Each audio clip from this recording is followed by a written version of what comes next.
Algebra 2, Unit 7, Lesson 2, Finding Zeros by Factoring.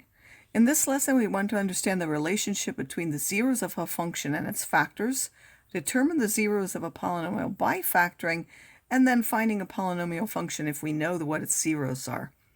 So we have seen that if we have a factored polynomial, we can find its zeros.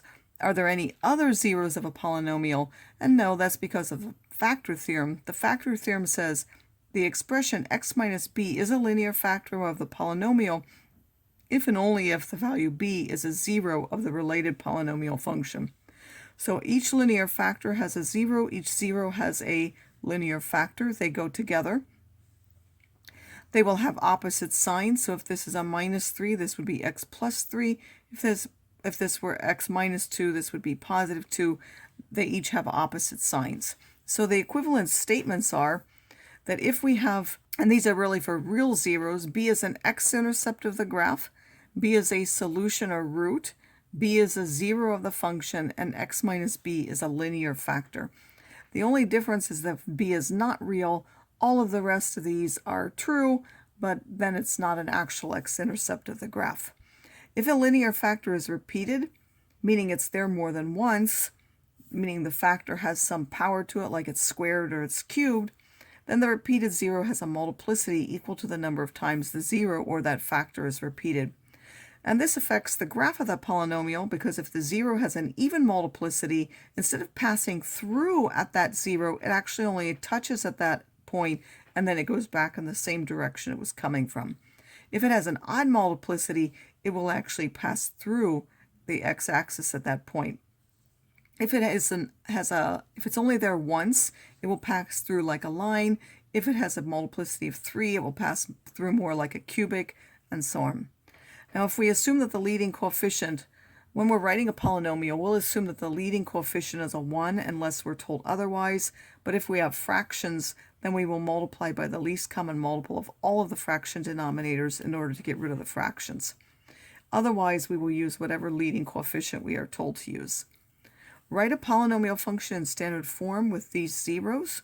State if any zero has a multiplicity other than 1, and sketch the graph of the function. Well, first of all, we see that the minus 2 is there twice, so that zero has a multiplicity of 2. That means on the graph, it's either going to go up this way or down this way. And then we also have a half, so we can first put those zeros for our polynomial. Our polynomial now, because we have this fraction of a half, we're going to multiply by that 2 out in front, 2 times x minus 1/2, and then we're going to put 2 with the minus 2, so x minus a minus 2 will be x plus 2, and because it's there twice, that's squared. I'll also note that this fraction can be combined with the leading coefficient to get 2x minus 1, and then if I multiply this out, that's x squared plus 4x plus 4, and now I can use FOIL also in that, and I would come up with this polynomial. Now, how can we get a sketch of that graph? Well, we already know it's zeros, which I've put on the graph. It's end behavior because it's a cubic. One end is up and one end is down. It's positive, so the right end is up, so the left end must be down. And then we know because it's starting down here, it has to go upwards toward that zero.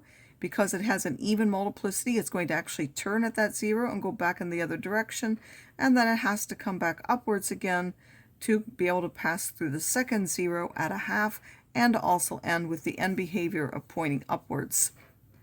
Now, where does it touch at?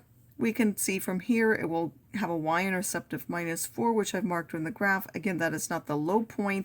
The low point will be somewhere approximately in between these two zeros, or about right here. Besides using a graphing calculator to find the zeros of a polynomial function, we can factor a polynomial just as we did before. We can first take out the GCF. We can recognize the special forms of a difference of two squares, a difference of two cubes, or a sum of two cubes, remembering that once we've done that, these are not factorable with real numbers. They will only have imaginary zeros, and also that a squared plus b squared is never factorable using real coefficients, and a squared plus b squared will always have imaginary roots. If we have a quadratic trinomial, we can know if it's factorable using the discriminant b squared minus 4ac. If that is 0 or a perfect square, we would be able to factor our quadratic, and if it's anything else, we would not. We can use the quadratic formula to find real roots of quadratics that aren't factorable. So here it says factor each polynomial function below using real factors only. State the real zeros of the function and what two things are these zeros used for. Well, this is a quadratic in x squared, so I have an x squared at the beginning of each one, and then the factors of 4 that add to 5 are 1 and 4. Each of those have a plus, so those are not further factorable with real coefficients. So this one has no real zeros, and this one has no real zeros. That means that the graph will be entirely above the x-axis because the end behavior, because this is positive, they're both up, and so therefore it will be entirely above the x-axis. If this had been a negative and had been pointing downward, the graph would have been entirely below the x-axis. G of x equals x cubed plus 64 is a sum of two cubes, x cubed plus 4 cubed, so that factors into x plus 4. You square the first one, you multiply those and change the sign, you square the last one.